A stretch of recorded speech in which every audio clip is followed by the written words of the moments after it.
ಇಲ್ಲೊಂದು ಪ್ರಶ್ನೆ ಕೇಳಿದರು, ಗಣೇಶ್ ಗಣು ಅಂತ ಒಂದು ಜಿಮೇಲಲ್ಲಿ ಪ್ರಶ್ನೆ ಬಂದಿದೆ. ಆ ಪ್ರಶ್ನೆ ಏನು ಅಂದರೆ ಒಂದೇ ಪ್ರಶ್ನೆ ಇರೋದು, ಅದು 3 ಭಾಗ ಮಾಡಿದ್ದಾರೆ. ಮೊದಲನೇ ಪ್ರಶ್ನೆ ಅಂದರೆ ಕೃಷ್ಣ ಮತ್ತು ಭೀಷ್ಮ ಇಬ್ಬರಿಗೂ ಕೂಡ ಕರ್ಣ ಪಾಂಡವರ ಅಣ್ಣ ಅಂತ ಗೊತ್ತಿದ್ದರೂ ಕೂಡ ಅದನ್ನು ಪಾಂಡವರಿಗೆ ಯಾಕೆ ಹೇಳಲಿಲ್ಲ? ಅಕಸ್ಮಾತ್ ಪಾಂಡವರಿಗೆ ಕರ್ಣ ತಮ್ಮ ಅಣ್ಣ ಅಂತ ಗೊತ್ತಿದ್ದರೆ ಕುರುಕ್ಷೇತ್ರ ಯುದ್ಧ ಆಗ್ತಿತ್ತಾ ಇಲ್ವಾ ಅನ್ನೋದು ಅವ್ರ ಮೊದಲನೇ ಪ್ರಶ್ನೆ. ಎರಡನೇ ಪ್ರಶ್ನೆ ಏನಂದರೆ ದುರ್ಯೋಧನಿಗೂ ಕೂಡ ಇದು ಮುಂಚೆನೇ ಗೊತ್ತಿತ್ತಾ ಅಲ್ವಾ, ದುರ್ಯೋಧನ ಕೂಡ ಇದು ಗೊತ್ತಿತ್ತಾ ಇಲ್ವಾ ಅನ್ನೋದು.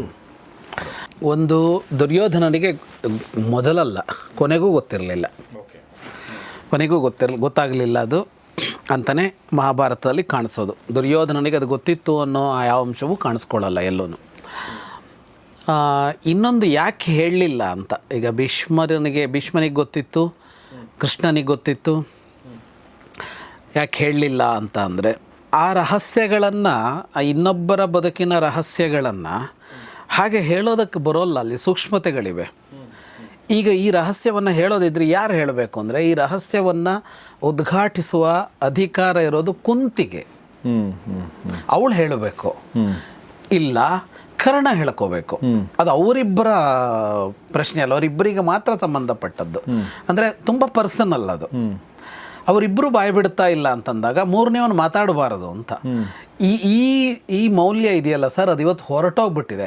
ನಮ್ಮ ಕಿವಿಗೆ ಒಂದು ವಿಷಯ ಬಿದ್ದರೆ ಅದು ಇನ್ನೊಬ್ಬರ ಪರ್ಸನಲ್ ವಿಷಯ, ಅದು ಹರಡಬಾರದು ಅಂತ ನಾವು ಯೋಚನೆ ಮಾಡೋಲ್ಲ, ನಾವು ಹೋಗಿ ಹೇಳಿಬಿಡ್ತೀವಿ. ಎಚ್ಚರಿಕೆ ಏನು ಅಂದರೆ, ಅದು ಏನು ಬೇಕಿದ್ರೂ ಆಗಲಿ ಅವರವ್ರ ರಹಸ್ಯ ಅವ್ರು ಬೇಕಿದ್ರೆ ಹೇಳ್ಕೊಬೋದು, ಅದನ್ನು ಹೇಳಬೇಕಾ ಬೇಡವಾ ಅನ್ನೋ ನಿರ್ಣಯ ಅವರದ್ದು. ಇದು ರಾಜಕಾರಣದ ವಿಷಯವೂ ಅಲ್ಲ, ಬೇರೆ ಯಾವುದ್ರ ವಿಷಯವೂ ಅಲ್ಲ, ಕರ್ಣನ ವಿಷಯ ಅಂತ ಅನ್ನೋದು.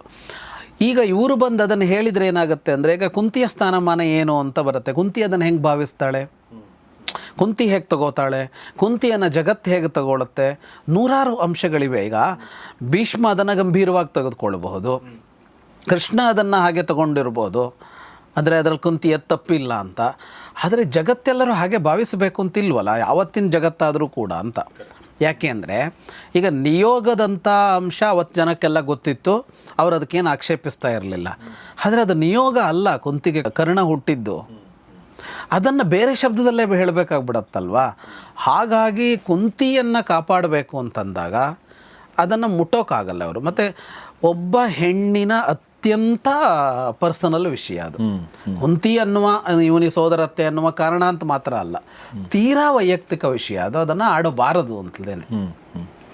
ಸೊ ಹೀಗಾಗಿ ಅವ್ರು ಆಡಲಿಲ್ಲ. ಇನ್ನು ದುರ್ಯೋಧನನಿಗೆ ಗೊತ್ತಾಗುವ ವಿಷಯ ಇರಲಿಲ್ಲ. ಇನ್ನೊಂದು ಅಂಶ ಇದೆ, ಅವರೇನು ಗೊತ್ತಾಗಿದ್ದರೆ ಪಾಂಡವರು ಯುದ್ಧ ಮಾಡ್ತಿದ್ರ ಅಂದರೆ ಇಲ್ಲ, ಮಾಡ್ತಿರಲಿಲ್ಲ. ಅದನ್ನೇ ಕರ್ಣ ಕೃಷ್ಣನಿಗೆ ಹೇಳಿ ಕಳಿಸ್ತಾನಲ್ಲ, ಯಾವ ಕಾರಣಕ್ಕೂ ಇದನ್ನು ನೀನು ಪಾಂಡವರಿಗೆ ಹೇಳಬೇಡ, ನಾನು ಅಣ್ಣ ಅಂತ ಗೊತ್ತಾದರೆ ಅವ್ರು ಯುದ್ಧದಿಂದ ಹಿಂಸರಿತಾರೆ, ಯುದ್ಧ ನಡೀಲೇಬೇಕಿದೆ ಅಂತ ಕರ್ಣ ಹೇಳ್ತಾನಲ್ಲ, ಅದು ಸರಿ ಇದೆ ಕರ್ಣ ಹೇಳೋದು. ಇವರು ಯುದ್ಧಕ್ಕೆ ಮುಂದಾಗೋಲ್ಲ, ತಪ್ಪಿಸ್ಕೊಳ್ತಾರೆ ಯುದ್ಧದಿಂದ. ಆಗ ಯುದ್ಧ ನಡೀತಾ ಇರಲಿಲ್ಲ. ಅಂದರೆ ಕರ್ಣ ಆಚೆ ಕಡೆಯಲ್ಲಿ ಇರ್ತಾನೆ ಅಂತ ಆದರೆ ಯುದ್ಧ ಮಾಡ್ತಾ ಇರಲಿಲ್ಲ ಅವರು, ಇಲ್ಲ ಅಂದರೆ ಯುದ್ಧ ಮಾಡ್ತಾ ಇದ್ರು ಅಷ್ಟೇ.